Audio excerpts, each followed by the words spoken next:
السلام علیکم ورحمۃ اللہ وبرکاتہ۔ جی سوال ہے، کیا بائیں آنکھ کا پھڑکنا نقصان یا مصیبت کی علامت ہے؟ میرے بھائی، یہ جتنی بھی باتیں ہیں، بائیں آنکھ کا پھڑکنا کوئی مصیبت، کوئی پریشانی آنے والی ہے، ہاتھ میں کھجلی ہے، کچھ ہونے والا ہے، مال آنے والا ہے، جانے والا ہے، یہ لوگ جتنی بھی باتیں کرتے ہیں، آپ ان سے کبھی پوچھیں یہ کہاں لکھا ہے کہ بائیں آنکھ پھڑکے تو کوئی نقصان ہونے والا ہے، کوئی پریشانی آنے والی ہے؟ کہیں گے جی لوگ کہتے ہیں۔ میرے بھائیوں، اس کا کیا مطلب کہ لوگ آپ کو جو بھی کہہ دیں گے آپ مان جائیں گے؟ میرے بھائیوں، ان چیزوں کی کوئی حقیقت نہیں، لوگوں کی فضول باتوں اور تو لکھا ہوگا۔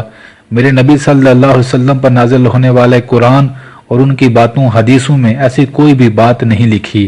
میرے رب کا کلام تو یہ کہتا ہے، اللہ تعالیٰ فرماتے ہیں سورۃ البقرہ میں، بلکہ پورا قرآن بھرا ہے، اے لوگو، اللہ جسے چاہے رزق دے، اللہ جسے چاہے عزت دے، ذلت دے، مال دے، اولاد دے، جسے چاہے زیادہ دے، جسے چاہے کم دے، جسے چاہے دے کر لے لے، وہ دے کر بھی آزماتا ہے، لے کر بھی آزماتا ہے۔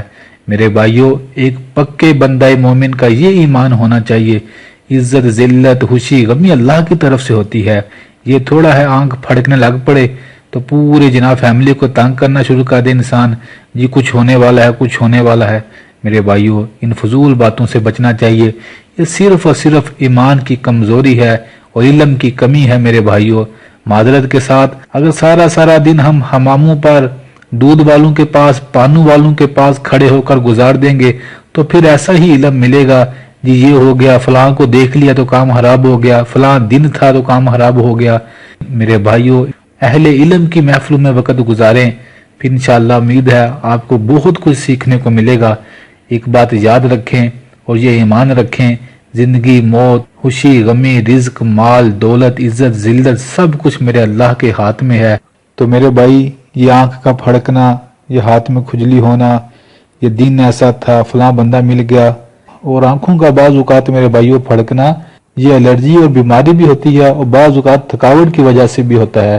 تو باقی رہے گی نفع نقصان کی بات، تو میرے بھائیوں، ان تمام چیزوں کی اسلام میں کوئی حقیقت نہیں، ان چیزوں سے بچنا چاہیے۔